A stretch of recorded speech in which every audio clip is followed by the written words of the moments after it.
성경 일독을 위해서 오늘 우리가 읽어나갈 하나님 말씀은 다니엘 7장부터 9장까지의 말씀입니다.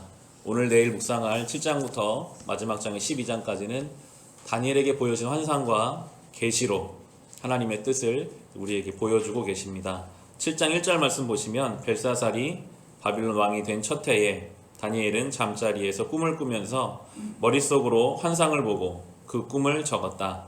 그가 적은 내용의 줄거리는 다음과 같다 하면서 다니엘의 환상들이 쭉 나오는데, 첫 번째 환상이 바로 4마리 짐승이 순서에 따라 올라오는 환상입니다.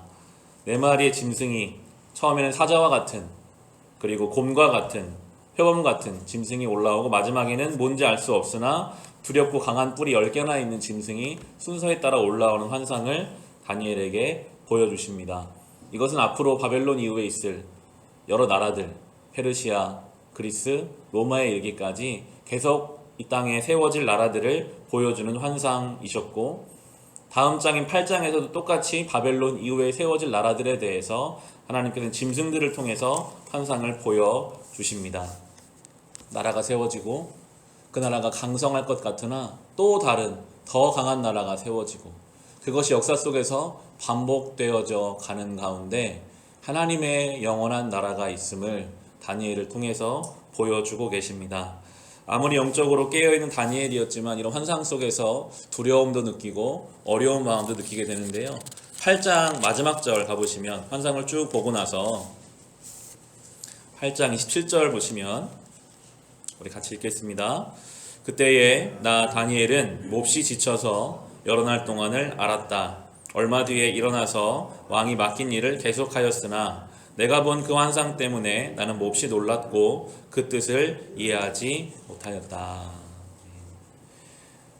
하나님의 큰 계획 앞에서는 인간은 참 연약한 존재입니다. 다니엘은 영적으로 정말 깨어있는 사람이죠. 그러나 아무리 그런 사람이라 할지라도 하나님의 큰 흐름 앞에, 하나님의 큰 계획 앞에 서면 알 수 없고 두려워질 뿐입니다. 다니엘은 그래서 그때부터 더 깊이 하나님 말씀으로 나아가는데요. 바로 9장이 다니엘의 기도가 나옵니다. 9장 2절 보시면, 곧 그가 통치한 첫 해에 나 다니엘은 거룩한 책들을 공부하면서 주님께서 예레미야 예언자에게 하신 말씀, 곧 예루살렘이 70년 동안 황폐한 상태로 있을 것을 생각하여 보았다.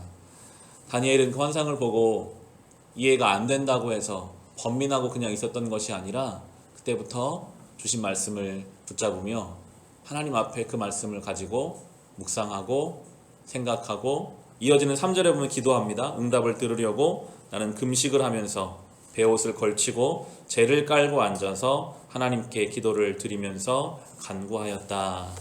이 받은 말씀을 가지고 하나님 앞에 간절히 기도하기 시작합니다. 죄로 인해 망할 수밖에 없었던 이스라엘의 모습을 말씀을 통해 보면서, 이제 이어지는 9장은 회개의 기도거든요. 나라 민족을 향한 회개. 하나님의 뜻을 알고 나서는 하나님 앞에 이 민족의 죄를 간구하면서 하나님이 자비를 베풀어 주시기를 간절히 기도하고 있습니다. 그가 그렇게 주님 앞에 순전한 마음으로 기도할 때 하나님이 천사 가브리엘을 보내서 응답해 주시거든요. 22절, 23절 말씀이 가브리엘이 와서 그 말씀을 풀어줍니다. 같이 읽겠습니다. 그가 나에게 와서 설명해 주었다. 다니엘아, 내가 이제 너에게 지혜와 통찰력을 주려고 한다. 내가 간구하자마자 곧 응답이 있었다. 그 응답을 이제 내가 너에게 알려주려고 왔다. 내가 크게 사랑을 받고 있기 때문이다. 그러므로 그 말씀을 잘 생각하고 그 환상의 뜻을 깨닫도록 하여라. 하나님이 회복의 계획이 있음을 이제 가브리엘을 통해서 다니엘에게 전달해 주십니다. 하나님은 말씀하시고 우리는 그 말씀을 듣고 그 말씀에 반응하여 기도하는 가운데 점점 하나님과 더 친밀한 교제의 자리로, 건강한 신앙의 자리로 나아가게 되는 것입니다. 다니엘은 특별한 은혜를 받은 사람이죠. 그러나 우리는 이 가브리엘과는 비교할 수 없는 성령께서 우리 안에 내주하시며 우리에게 이 말씀을 풀어주시는 은혜 속에 있는, 어쩌면 이 다니엘보다 더 큰 은혜를 누리며 살아가고 있는 존재입니다. 오늘도 우리는 주의 말씀이 우리 안에 조명되어서 이 말씀이 깨달아지고 나의 삶에 적용되고 이 시대 가운데 우리가 어떻게 살아가야 할지를 다니엘과 같은 마음으로 간절히 기도하며 그렇게 하루하루를 살아가야 할 것입니다. 우리는 이 세상에 속해 있지만 하나님 나라에 속한 존재이기 때문입니다. 이 세상은 다 때에 맞춰 순리에 맞춰 그렇게 흘러갈 것입니다. 그때 하나님이 오늘 우리를 살게 하신 자리에서 우리가 어떤 기도를 하며 어떤 마음을 먹으며 어떠한 태도로 살아가야 할지를 늘 간절히 사모하며 주님께 기도하고 말씀 앞에 설 때에 우리 다니엘과 같은 응답을 경험하고 그리고 우리가 좀 깨어 있어야 또 다른 누군가를 붙잡아주고 하나님의 귀한 통로가 될 것입니다. 오늘 주님 앞에 사모하는 마음으로 갈급한 심령으로 나아갑시다. 그 우리에게 하나님 반드시 응답하시고 인도해 주실 것을 경험하며 살아갈 수 있으시기를 주님의 이름으로 축원합니다.